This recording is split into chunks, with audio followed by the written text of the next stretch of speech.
En Venezuela todos conocemos al padre Ugalde y lo respetamos. Teólogo, historiador, académico, fue rector de la Universidad Católica Andrés Bello, jesuita, Premio Nacional de Periodismo. Hay de los muchos artículos brillantes que ha escrito y se han publicado de él, hay dos en especial. Uno que no es reciente, pero lamentablemente es todavía más actual que cuando lo escribió, La enfermedad, remedio y la ruta, y que está de nuevo en los medios, y el más reciente que se llama Hechos o Palabras. En el caso de la enfermedad, el remedio y la ruta, así comienza. La situación es tan grave y la crisis se acelera tanto cada día que ya no se puede hablar con eufemismo y en susurro para que el enfermo no se alarme. Es necesario que civiles y militares hablemos y discutamos abiertamente sobre la necesaria y rápida intervención quirúrgica si no queremos que el enfermo se muera. Y el enfermo somos nosotros. El enfermo es Venezuela. El enfermo es la posibilidad de algún día volver con libertad de expresión, democracia, un país que crecía como ningún otro en América Latina. Es verdad, existe la riqueza en el subsuelo que estaba siendo explotada, desarrollada. ¿Okay? Yo sí creo que en parte se sembró el petróleo, a pesar de la afirmación de Arturo Uslar Pietri, a quien quise mucho y me quiso también. Padre, usted tiene la palabra. ¿Qué quiere decir con todo esto? Bueno, yo creo que el año 98 y años anteriores, toda esa década, pues había una sensación con fundamento de que el país, que había tenido grandes éxitos con la instauración de la democracia y lograr pues servicios de salud, de educación generalizados, todo eso en democracia,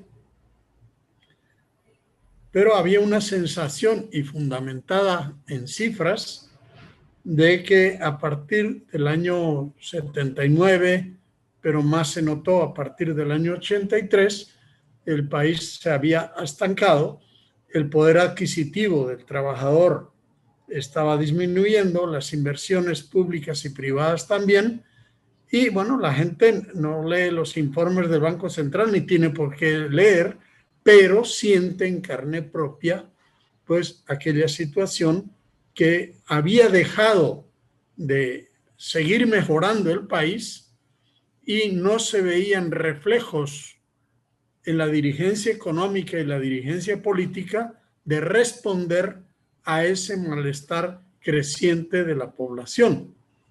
Entonces, la imagen de enfermedad, remedio y ruta, pues se repite. Es decir, el país, los años 90, se sentía enfermo. Y recordemos pues la destitución del presidente de la República, la transición, el gobierno difícil de Caldera, etcétera. Y era un clima bastante propicio para que emergiera un Salvador vengador. Le faltó, si usted me permite, algo ¿Sí? fundamental.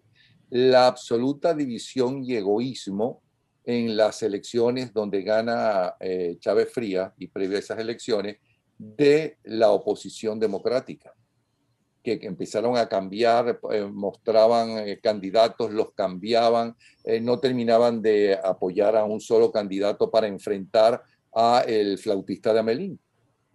Sí, no, ciertamente yo arrancaba al comienzo de los 90 ese malestar y los traspiés, cuando uno ve la película de cómo actuó, digamos, o actuaron los partidos democráticos hacia el año 98 en ese proceso, realmente es algo incomprensible que hubiera tanta insensatez y la propuesta electoral fuera pues no unitaria.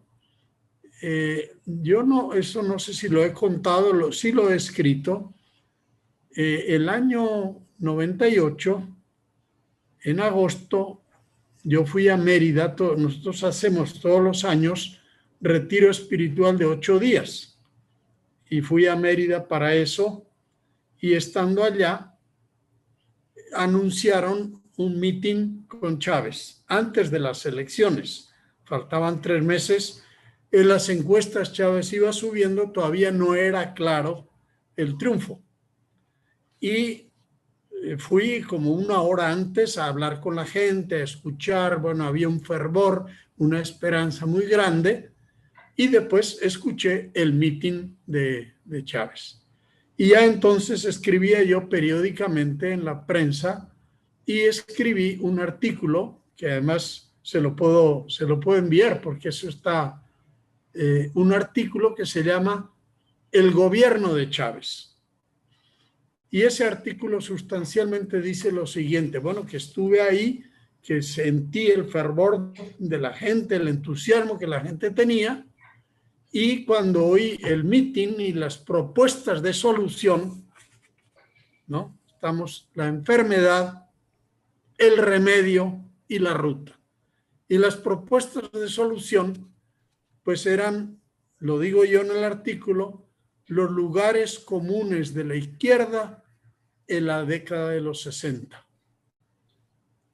Y entonces decía, veo que tiene una alta probabilidad de ganar las elecciones y no veo ninguna probabilidad de hacer buen gobierno.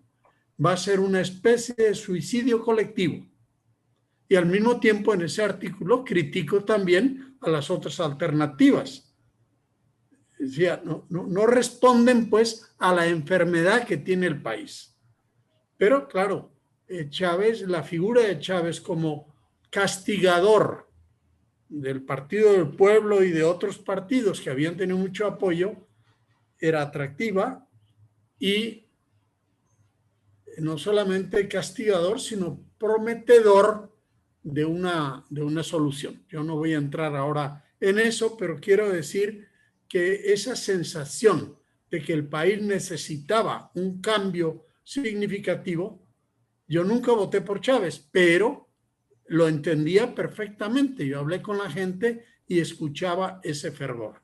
Pero para mí era una especie de suicidio colectivo. Yo le voy a enviar el artículo. Ok, vamos a saltar, porque apenas un mes y medio antes de las elecciones es cuando él sobrepasa a Irene Sáenz y es el candidato. Así es. Resultó, ganó las elecciones, ya sabemos todo. Exacto, muy bien. Y luego entonces salta a que Maduro el 20 de mayo no fue elegido democráticamente, sino que impuso dictatorialmente una votación para continuar hasta el 2025. Segundo, la actual realidad de muerte con votaciones o sin ellas es causada por la insensata política impuesta por el gobierno, que ha fracasado en todas las áreas. Tercero, esta tragedia humana tiene que ser el factor decisivo y más urgente para la unidad. Y luego dice cuál es la ruta más razonable, qué es lo que se pregunta a la gente. Muchos estarán de acuerdo con usted, otros no, otros parcialmente. ¿Cuál es la ruta para ese entonces cuando escribió esto y para ahora sigue siendo para usted la ruta más razonable, esta que vamos a escuchar? Entonces, este artículo que estamos comentando es del 2019, perdón, de 2018. 2018, tiene 3 años. Entonces, en el gobierno llevaba el presidente 20 años. 20 años. Es decir, lo equivalente a 4 o 5 periodos presidenciales. Entonces, el entusiasmo y la ilusión se fue convirtiendo en una destrucción inmensa, que hay que estar ciego para no ver. O sea, una cosa es la intención, que yo admito que el elegido y los electores tenían buena intención, y otra cosa son los resultados, a donde miremos. Sea la economía, sea el poder adquisitivo salarial, sea los servicios públicos, las instituciones, la migración desesperada de 5 o 6 millones, etc. Bueno, entonces yo me hago la misma pregunta, ¿no? Por eso empieza Pero me hago la misma pregunta del 2018. Y por eso empieza el artículo diciendo la situación es tan grave y la crisis se acelera tanto. Ahora podemos leer, en estos 3 años, del 18, pero es del 13 de junio el artículo, y ahora lo han puesto a circular no sé quién, el 13 de junio de ahora, porque ven que la situación es mucho más grave. Entonces, esa es la pregunta. Es decir, las cosas que ahí se plantean, alguien las pudiera refutar. Bueno, yo estaría feliz de que me refutaran. Dice, no, la producción agrícola se está recuperando. Las empresas se siguen cerrando, están trabajando al 20%. Con la hiperinflación que tenemos, no se puede reconstruir nada. Ahora el gobierno juega a decir, bueno, lo que pasa es que todo esto se debe a las sanciones. El gobierno sabe exactamente bien que eso no es verdad. La CBG la hundió el gobierno sin sanciones. El mundo petrolero también. Las universidades también. Es decir, una cosa es poder denunciar el desastre que había y otra cosa es saber gobernar. Y a mí el presidente Perdone, Chávez, pero usted sí, no siente que eso es el mismo cuento que los Castro cuando decían lo del bloqueo. ¿Cuál era el bloqueo de Cuba? Que todas las empresas que quisieran tener acuerdos con los Estados Unidos no la podían tener con Cuba. Bueno, pero Cuba podía tenerla no solamente con Rusia y con China, con todos los países del bloque soviético. Lo podía tener como lo tuvo con México y con Panamá y con Canadá. O sea que es una gran falsedad. Pero ellos sí, necesitan siempre el enemigo, el responsable de la incapacidad o el tipo de gobierno de dictadura que ellos quieren hacer. sí, Hambre para el pueblo. efectivamente, digamos, es un régimen que no acepta equivocación, es una especie de verdad absoluta y si algo no sale bien, no es culpa nuestra, sino el enemigo perverso que es el capitalismo, es el que está echando a perder eso. Cuba ha vivido de ese cuento. Por supuesto que las sanciones resultan dolorosas y uno desea que se superen las sanciones, pero las sanciones responden a unos delitos concretos de personas concretas y a unas políticas que están matando al país. Entonces hay unas sanciones y de esto habla mi artículo de esta semana, Hechos y Palabras.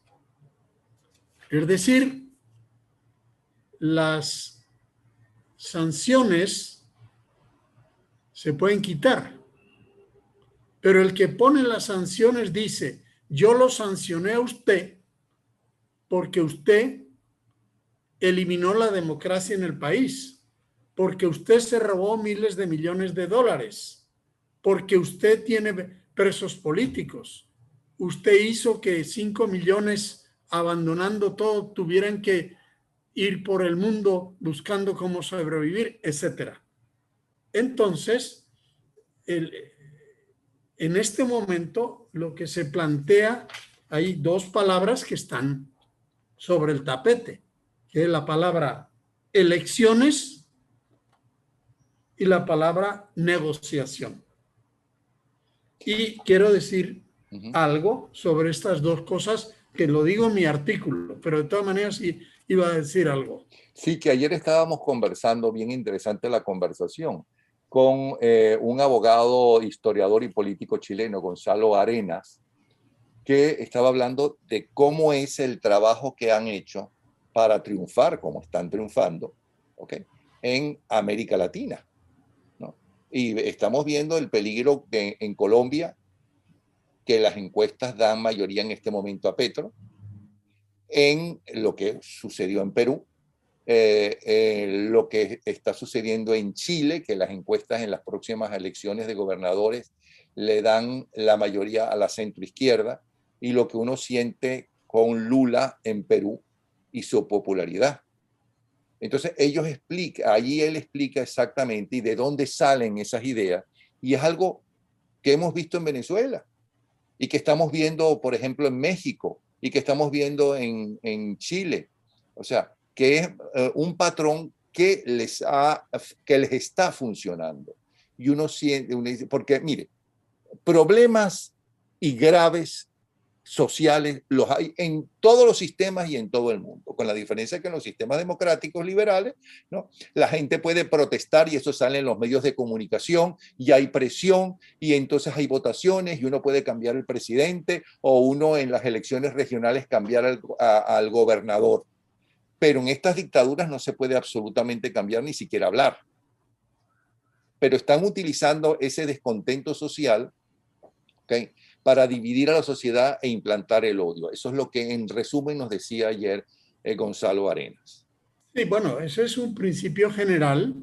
Los partidos comunistas y similares, no solamente aquí, en Europa era lo mismo, ¿no? Es decir, todos los malestares son causa del capitalismo y nosotros proponemos la destrucción total de ese sistema y vamos a introducir un partido comunista que va a traer el paraíso a la tierra. Bueno, eso como utopía, como generación de ilusión y de esperanza, eso funcionó en todos los países, hasta que viene el examen. Muy bien, usted prometió esto, ¿cuál es el resultado?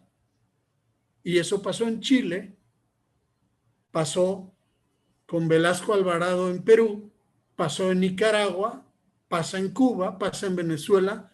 El resultado, o sea, la Cuba de hoy es infinitamente peor que la Cuba en la que vivió Fidel. Es decir, son 60 años y por eso los nietos de los que hicieron la revolución no quieren saber nada de la revolución y su ilusión es irse para Miami. Entonces, la izquierda tiene ese juego, pero la no izquierda, la sociedad democrática, que no está de acuerdo con eso y además tiene pruebas, fracasó en la Unión Soviética después de tener todo en sus manos, fracasó en China, etcétera. Hay que sincerar las cosas. Y entonces, los demócratas tenemos una tarea. Si usted en Europa llevó la política de bienestar en la posguerra a todos los sectores, una clase media creciente, trabajadores con ley del trabajo, con salarios que te permitían tener vivienda, carro, vacaciones, etcétera, todas esas cosas que contradecían la profecía de Marx de que con el tiempo, al avance del capitalismo, el proletariado no va a tener nada que perder sino sus cadenas. Usted va a un trabajador en 1965 en Francia o en Alemania y usted le dice, ¿usted no tiene nada que perder? Claro que tengo que perder. Yo tengo salud pública, tengo educación, tengo seguro, tengo retiro. Es decir, es una sociedad que ha buscado el bien no solamente del capital, sino la demostración de que a usted con empresa libre y empresa capitalista le va mejor que con... Bueno, y esa apuesta en Europa hizo que la comparación entre dos sistemas, al llegar a los años 90, uno se derrumbó, nadie lo tumbó desde fuera, lo tumbó la población desde dentro. la ilusión nuestra en Alemania Oriental no es comparable con el bienestar que se ha conseguido en Alemania Occidental. Por tanto, se cae el muro. Y en América Latina estamos en lo mismo. Siempre que hagamos los demócratas, a ver cómo logro explicar esto.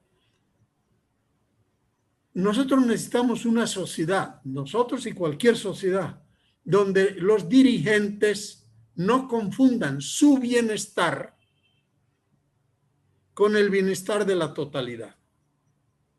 Porque en Chile cayó Allende por razones las que estamos diciendo. Con Pinochet, al principio no fue bien, después mejoró la economía y cuando viene la transición, la economía siguió muy bien. Y entonces Chile decía, oye, estamos muy bien, pero usted no se pone en la piel de los otros que sienten que en esta mejoría grande yo no recibo tanto beneficio como espero.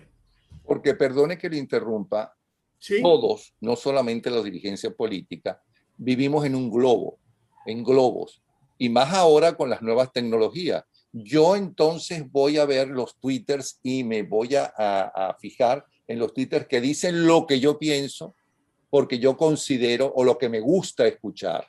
Entonces puedo escuchar cualquier teoría absurda y loca, ¿no? Y me creo eso porque lo dicen esos tuiteros. Pero es que eso no es grave si es una persona o una persona que no tiene poder. Pero si tú eres un dirigente, no te puedes aislar. Y eso me recuerda lo que una vez el cuento que me echó Teodoro Pekov, que usted y yo sabemos que buen carácter no tenía, pero que era un hombre muy inteligente. Entonces, y que se portaba muy bien con las diferentes mujeres que tuvo, porque todas lo amaron, inclusive después que se la cambió por otra. Y entonces él echaba el cuento de que una de ellas, muy amiga mía, por cierto, le decía, iba con él a las manifestaciones cuando él era candidato. Entonces veía ese gentío gritando, no sé qué, no sé cuánto, ¡ah, qué maravilla! Y entonces le dice, después del meeting, ya en la intimidad, ¿te das cuenta, Teodoro, que vamos a ganar? ¿No? ¿Viste la multitud? Y entonces Teodoro le dice, pero no seas pendeja, ¿no te das cuenta que son los mismos que van a los de los adecos, a los de los copellanos, a todo? ¿Qué vamos a ganar? ¿No? Eso es lo que yo creo que les pasa, que no están tan claros como estaba Teodoro Pekov, ¿no? En esa burbuja donde da la impresión que los dirigentes políticos están viviendo, aparte de la crisis de este nuevo siglo, de esta nueva forma de vida, de esta nueva tecnología, y ellos no se han adaptado a lo que es este siglo de ahora. Me da la impresión que dice usted. Y nosotros en cada una de las sociedades latinoamericanas, la apuesta fundamental, tanto del empresario capitalista como el demócrata en general, es yo tengo que demostrar que incluso los más pobres, con mi sistema, viven mucho mejor que con el sistema que les promete la salvación. Y el punto débil nuestro está ahí.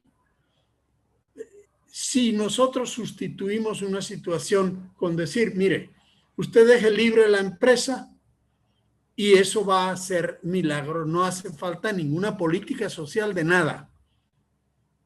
¿Y qué pasa? Los jóvenes chilenos dicen, ajá, ¿y mi acceso a la universidad cómo está? ¿Y mi empleo cómo está? Si no ves eso, lógicamente hay un malestar y los partidos comunistas dicen, yo juego al malestar, a exaltarlo y a utilizarlo. Entonces quiero poner 2 o 3 ejemplos. Por ejemplo, en Nicaragua, bueno, ahí hubo toda una ilusión con el sandinismo, se salía de una dictadura, etcétera, y pronto, después de unos cuantos años se demostró que el sandinismo no tenía como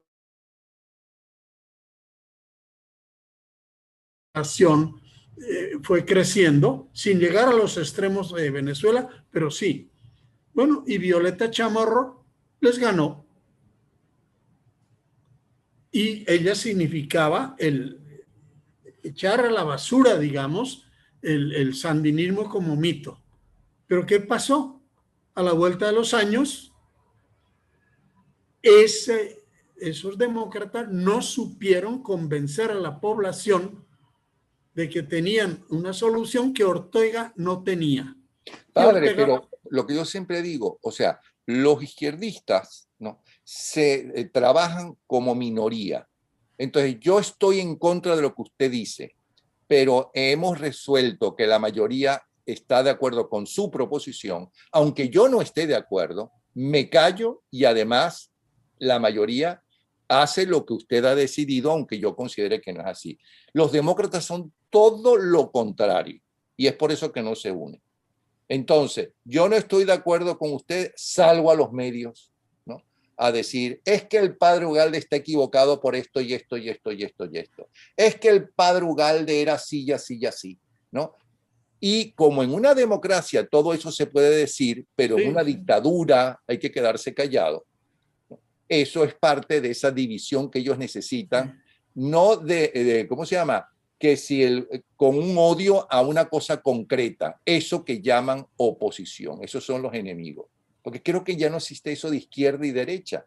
Lo que existe es un país republicano donde se respeten las leyes y haya libertad y haya capitalismo, y una dictadura, sea la dictadura que sea. Sí, yo creo que efectivamente lo de izquierda y derecha ayuda muy poco.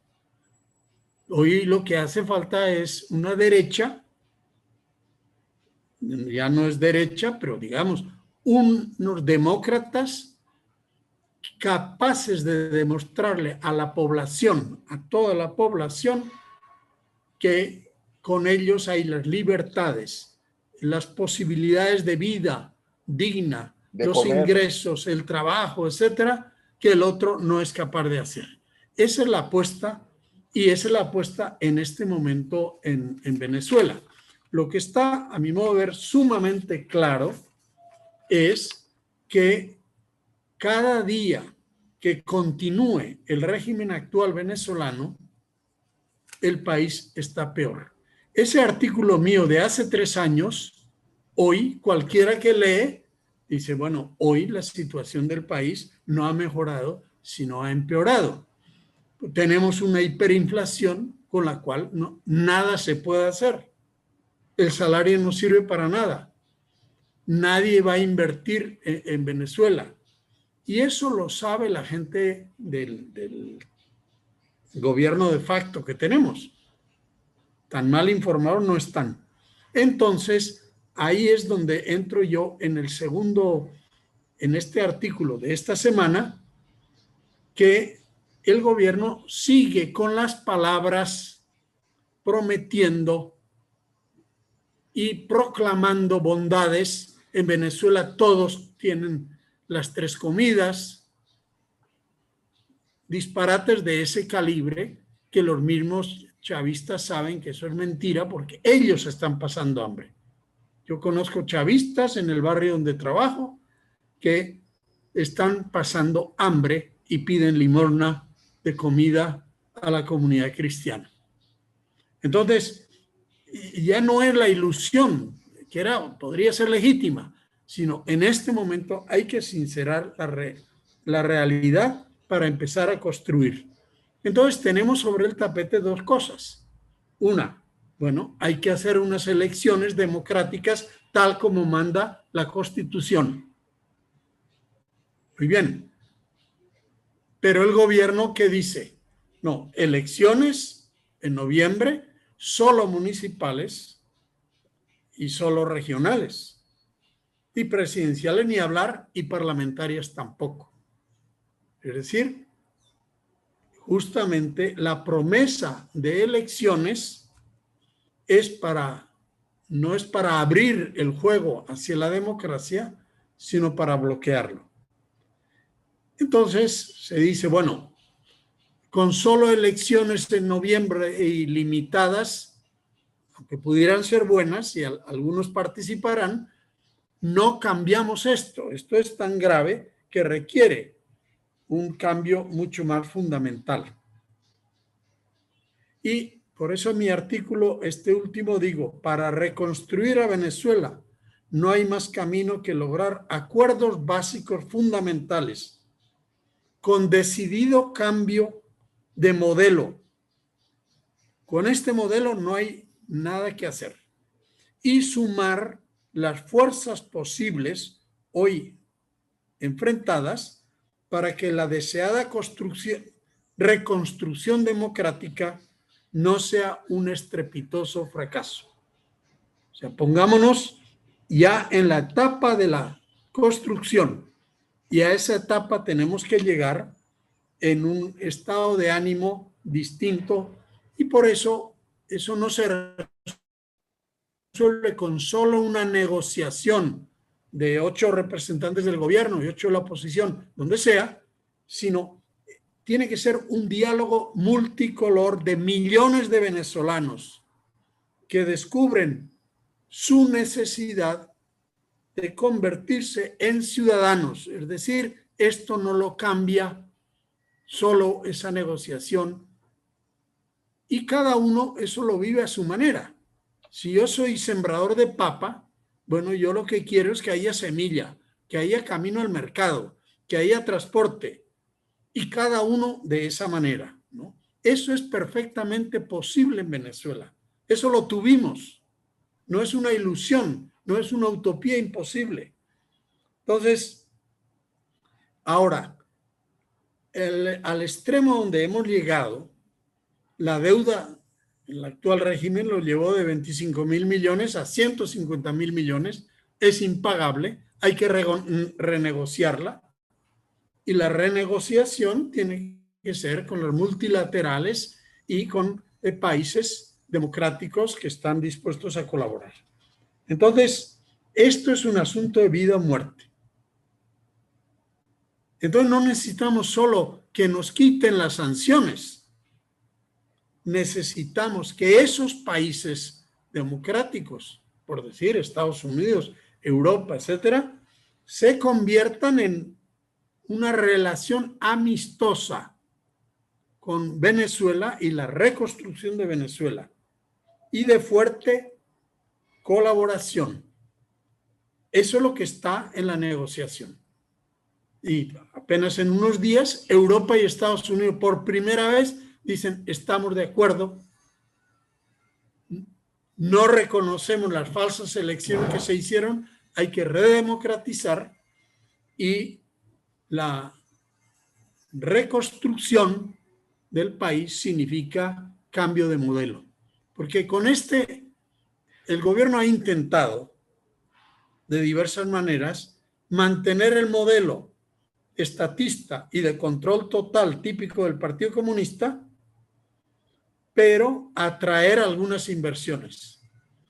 Bueno, puede haber inversiones de narcotráfico, pero las decenas de miles de millones que Venezuela necesita, y que en buena parte los tienen los propios venezolanos. Si usted no cambia el modelo, si no ofrece garantías económicas, nadie va a invertir, ni siquiera los chavistas van a invertir su dinero aquí. Pero padre, lo entiendo mal, o usted todavía cree en la buena voluntad. Primero, que ellos están dispuestos a cambiar el modelo y a cambiar el negocio, y que se pueden llegar a acuerdos que a ellos les satisfaga, quedándose ellos en el poder, o parte de ellos, que las sanciones internacionales se las eliminen. ¿De verdad que usted cree en eso cuando su lema, como se titula el más reciente libro de mi esposa Ángela Sago, hablamos en nombre de los pobres y al llegar al poder los multiplicamos? Bueno, ellos necesitan de los pobres, eso es el ellos hecho. necesitan de la ignorancia, del hambre, de que no haya trabajo, sino solamente una cosa burocrática para ellos que ellos puedan manejar. Ellos necesitan que los jueces ganen $20, ¿no? porque de esa forma tienen de alguna que estar sometidos. Ellos necesitan que los guardias nacionales, ¿cómo se llama?, ganen muy mal para que repriman a la gente en todo momento. ¿Me explico? Eso es lo que Sí. necesitan. Bueno, Ellos no quieren trabajo, ellos no quieren darle a usted trabajo, ellos no quieren darle a Petra Pérez, no quieren darle trabajo, no les interesa darle trabajo, al revés. Ellos necesitan que Petra Pérez esté aplastada, sumisa, y ellos hacer su negocio. Sí, yo no creo, nunca he creído que esta dictadura, como otras dictaduras, esté dispuesto a la democratización. No creo en eso, y justamente de eso trata mi artículo. Lo que hay que hacer es obligar. Las negociaciones de los dictadores nunca son voluntarias. Negociaciones de verdad, ¿no? Abiertas al cambio. Nunca son voluntarias, pero se les puede obligar. Pinochet no fue voluntariamente, fue obligado. Y así podríamos poner, Alemania Oriental no cambió voluntariamente el régimen, cambió obligado. Polonia cambió obligado. Entonces hay que obligar. Y las negociaciones que ha habido, por ejemplo, en El Salvador entre la guerrilla y el Estado, el gobierno militar, eran imposibles mientras el gobierno creía que podía eliminar la guerrilla y mientras la guerrilla creía que podía tomar la capital. Y hubo un último esfuerzo de la guerrilla de tomar la capital y no pudo. Y ambas partes se convencieron: o seguimos otro siglo más matándonos o negociamos. O sea, hay que demostrar al régimen y a la oposición que es posible la negociación. Ahora, ¿qué es lo que tiene digamos, los demócratas para obligar al gobierno? Bueno, tienen dos cosas, pero hay que activar las dos. Tiene las sanciones, que no son suyas, pero el que pone las sanciones dice: mientras no se negocie de verdad el fondo del asunto, yo no quito las sanciones. Al gobierno eso le duele infinitamente, porque ellos esperaban que con Biden eso se iba a cambiar y que con Europa eso se iba a cambiar. No lo han conseguido. Entonces, ese es un aspecto muy importante. Pero al mismo tiempo, y es donde estamos cortos, ese inmenso malestar que hay entre chavistas y no chavistas, esa convicción de que con este modelo no hay futuro, que es una convicción de más del 90% de la población, eso hay que convertirlo en fuerza política, no partidista, sino un clamor general. Tenemos que unirnos para salir de esto y para la reconstrucción.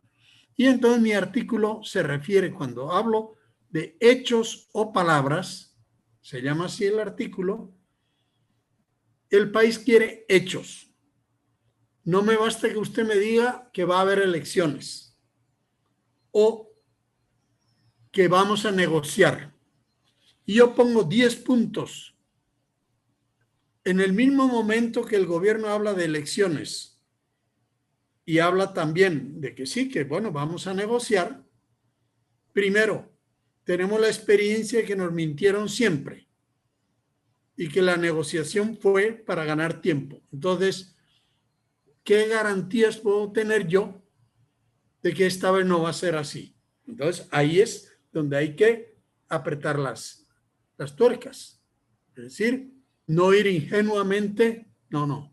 Y me consta que hay acompañamientos, etcétera, que se están haciendo para que eso no se convierta en otra cosa más pero tiene que haber algo que el gobierno necesita de verdad, verdad. Ese algo son las sanciones que me las quiten en parte o en todo.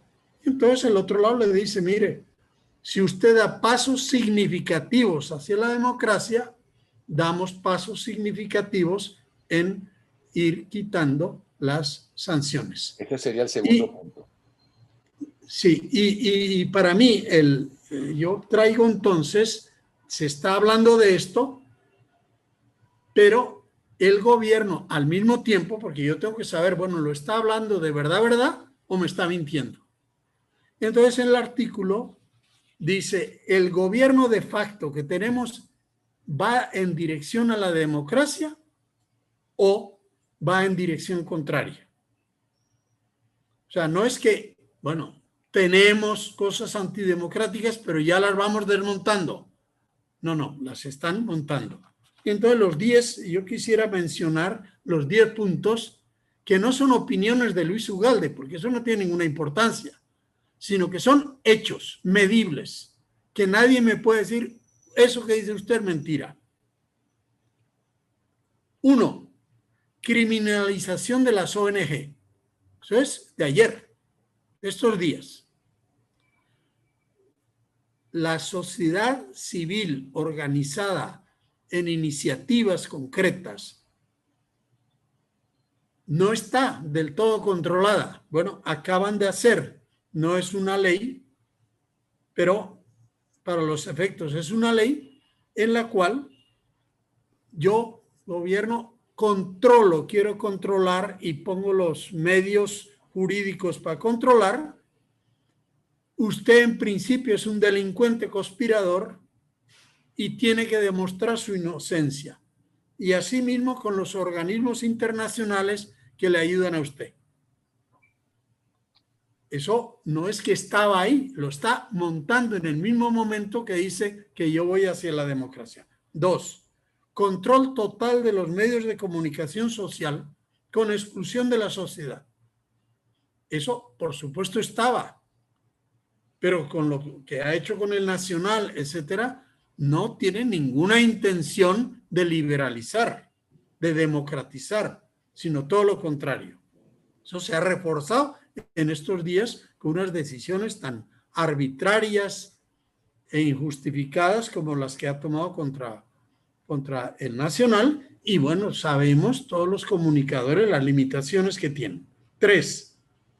Promoción en este momento, como nunca antes, del Estado anticonstitucional, del anticonstitucional Estado comunal, que implica eliminación del poder municipal y de las votaciones individuales libres y secretas.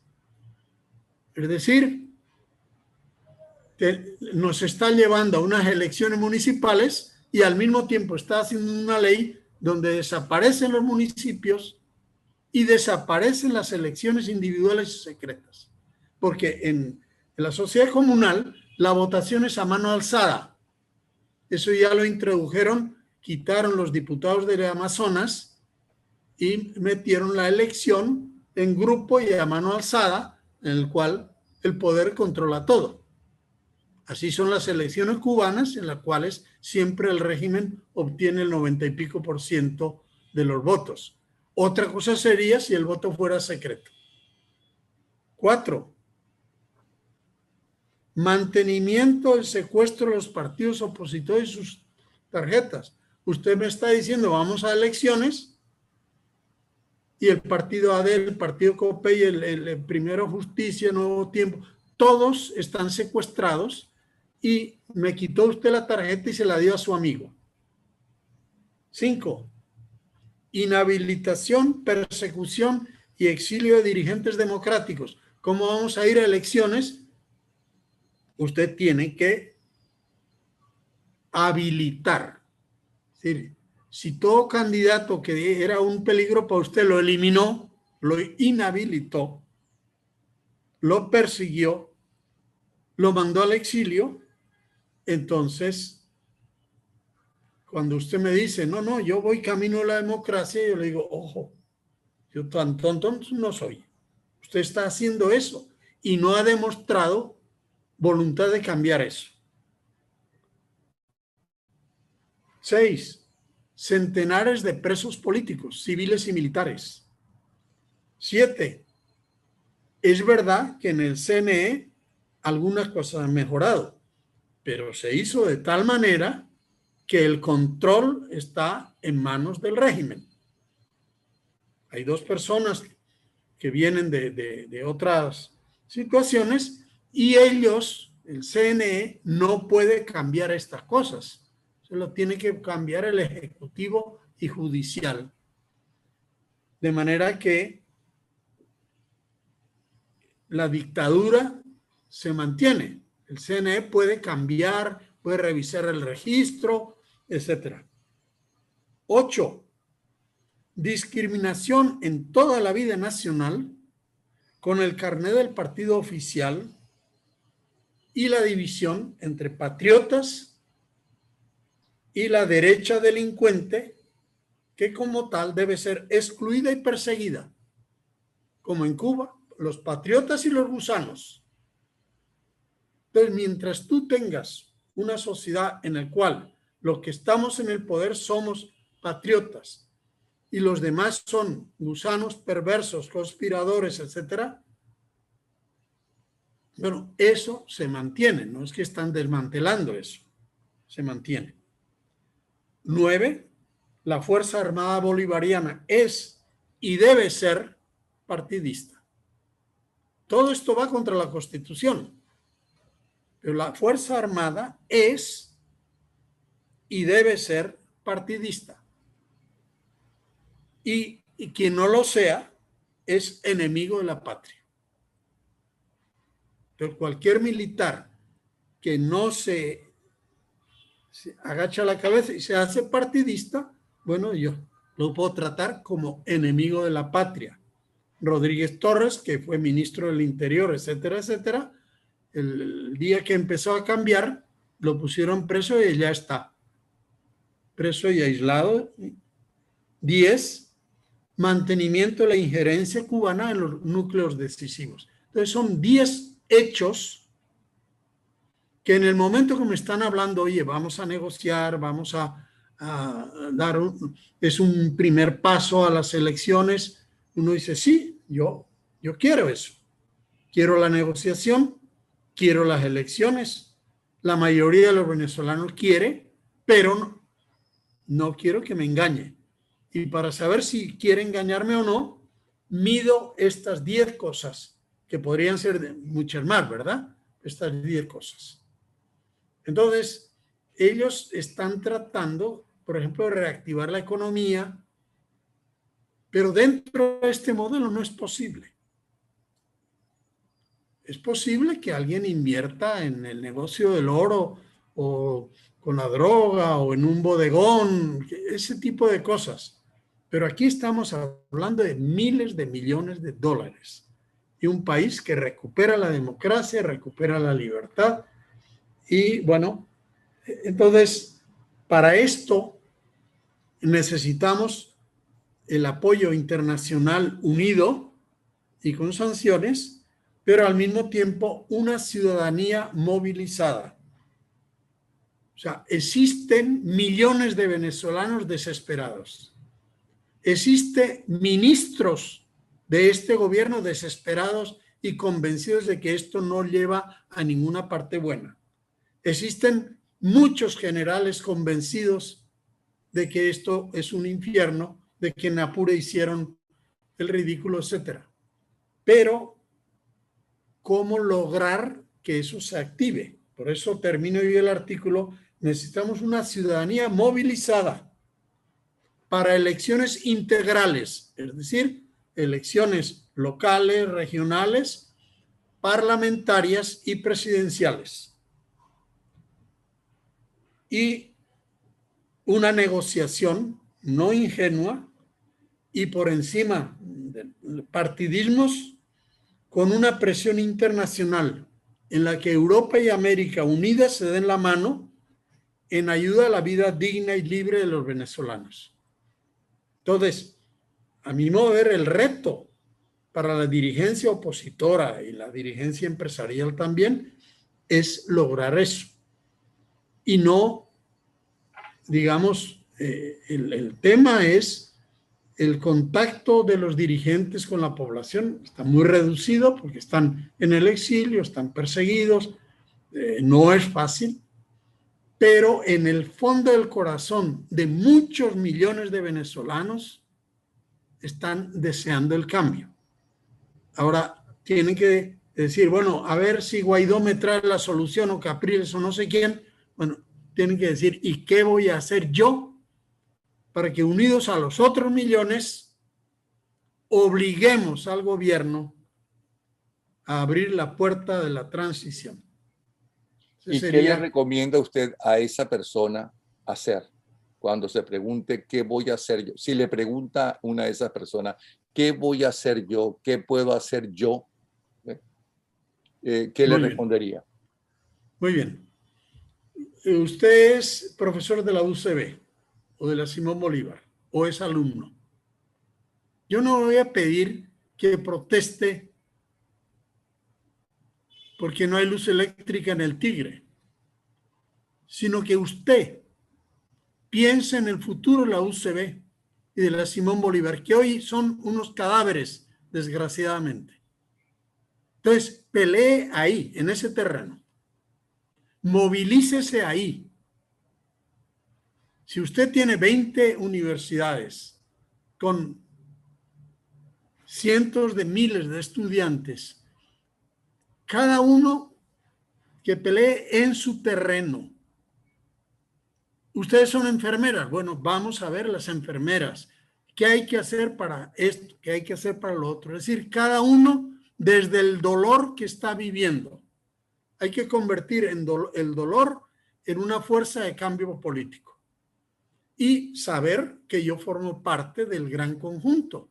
Bueno, yo no conozco a nadie en Tucupita, pero en Tucupita los indios están muriendo por enfermedad, por hambre.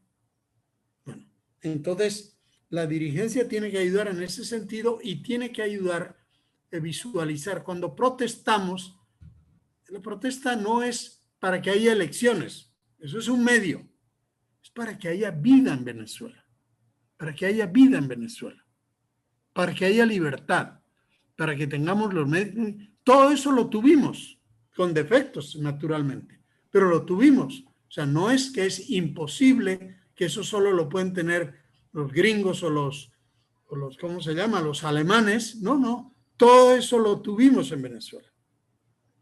Ahora lo tenemos que tenerlo, pero en mayor grado.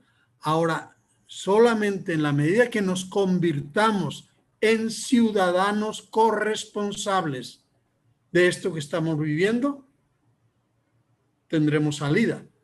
Porque de fuera le van a decir yo apoyo, pero si dentro no se mueve nada, y moverse no significa ir a manifestaciones.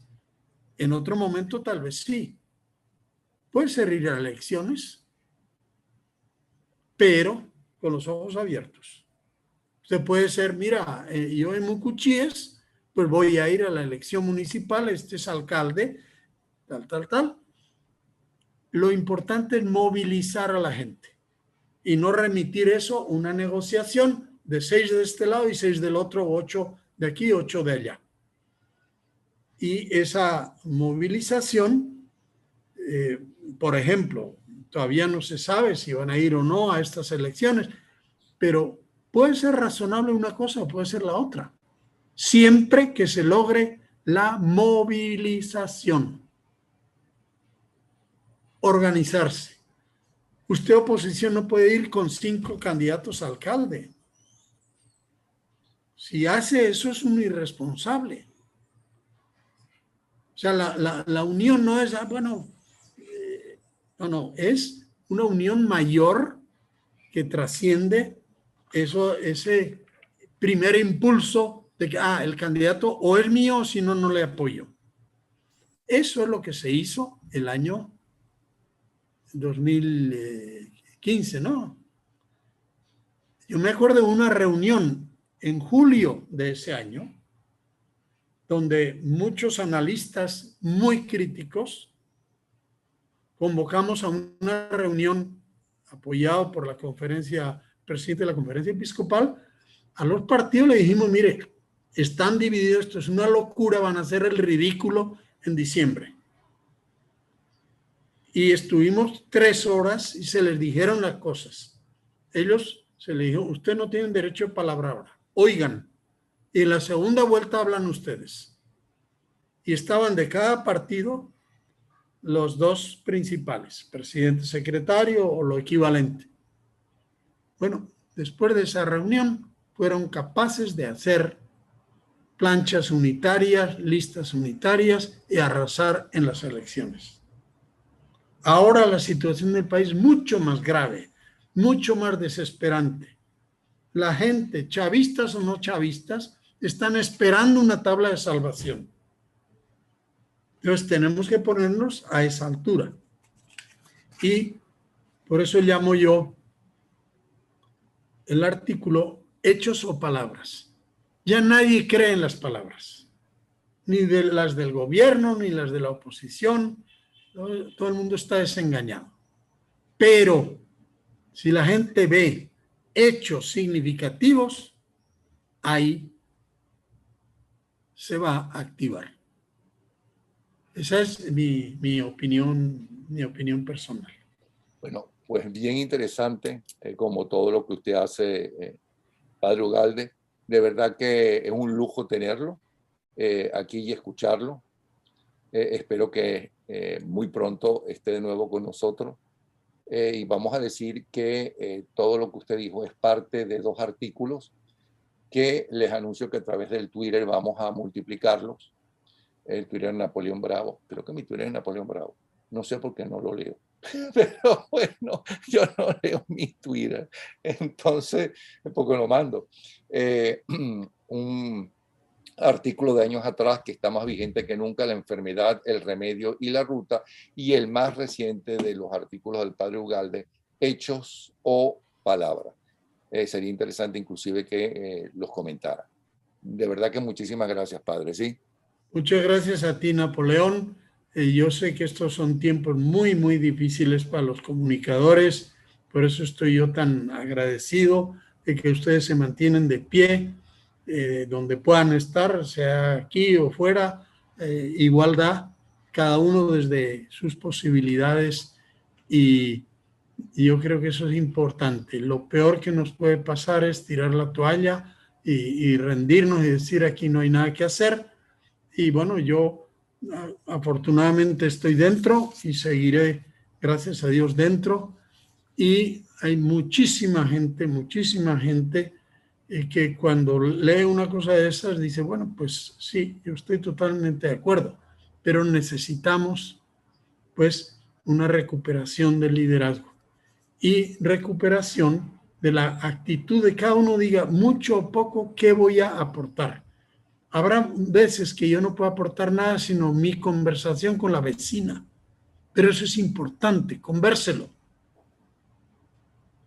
Bueno, y que Dios nos bendiga y nos dé esperanza y ánimo. Padre, yo quiero invitarlo porque voy a reanudar las conversaciones por Instagram de fin de semana, y me parece que usted como personaje es realmente interesante desde su entrada al ministerio, porque supongo que era muy joven y era la posguerra española, la posguerra civil, quiero decir, cómo se relaciona y por qué, siendo de Guipúzcoa, es decir, es más venezolano que guipuzcoano, cosa que es muy difícil para alguien de Guipúzcoa por los amigos comunes que tenemos. Así es. Okay. Amigos comunes y de cabeza dura. De Guipúzcoa. Un abrazo para que hagamos ese tipo de conversación diferente, ¿ok? Cómo no, un gran abrazo y siempre a la orden, Napoleón, porque ese servicio que hacen es muy grande y uno debe colaborar. Gracias a usted. Un abrazo. Gracias. Un abrazo. Hasta luego.